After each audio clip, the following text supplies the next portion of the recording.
Okay, on my 2003 Ford F350, I have no power on the inside of the cab at all. And obviously with no power, no start.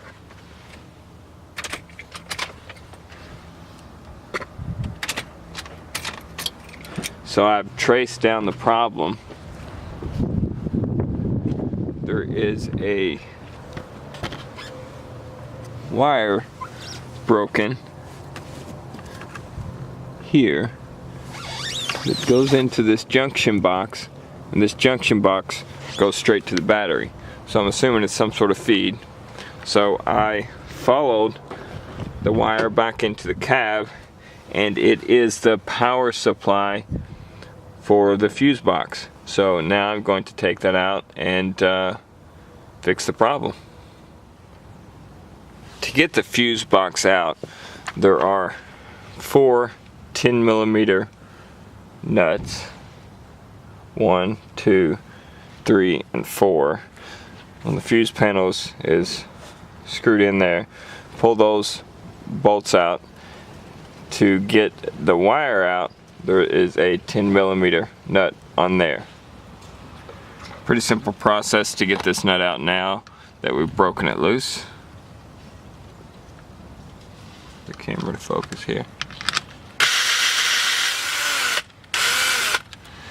And as far as I can tell, the wire is not really attached to much of anything on the inside of the cab, so we should be able to pull it through the firewall itself. We'll have to get in there and look. You can see the grommet that the wire goes through, and that is on the firewall there.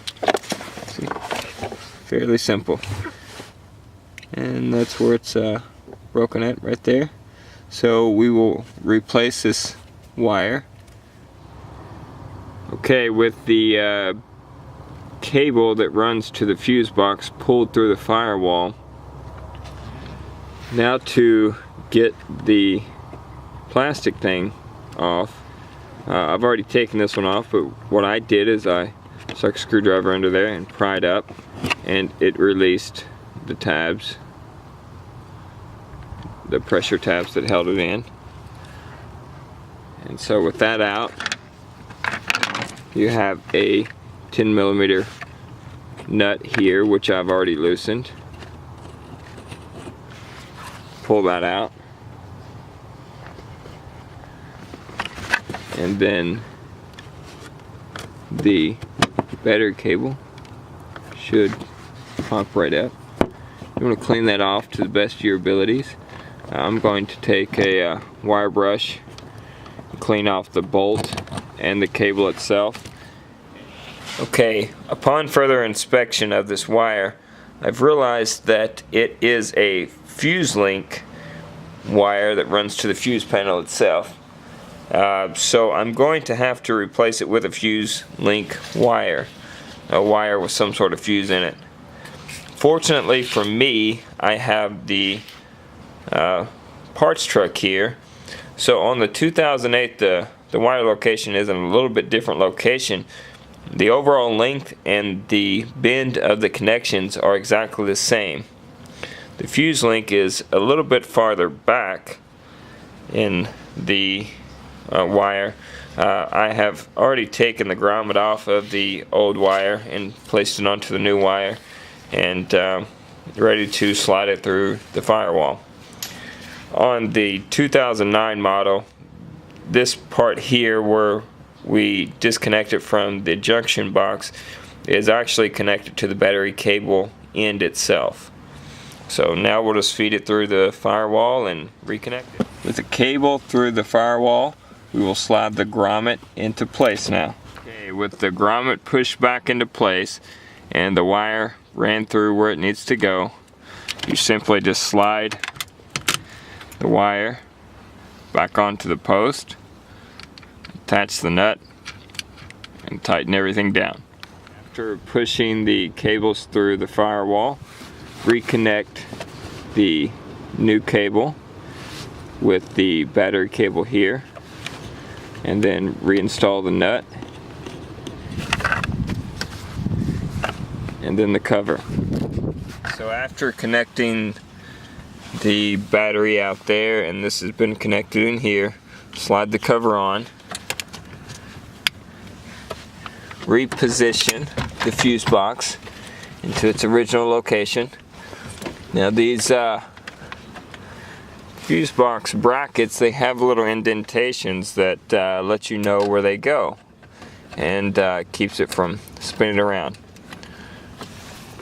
So I like to at least start 2 of these before tightening.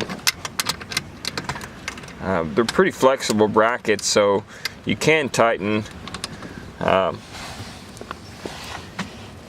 least 1 before getting all 4 bolts started. But it's also a better idea to start all 4 by hand before tightening any.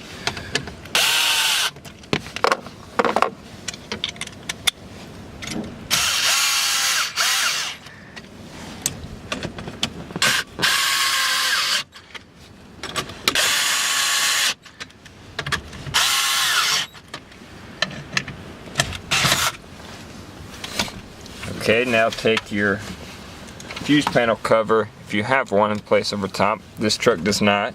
So now we'll take the panel, the cosmetic panel, place it back into its place.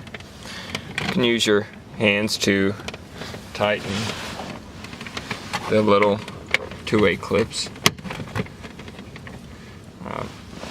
And we should have power now. Let's see. Look at that, we have power.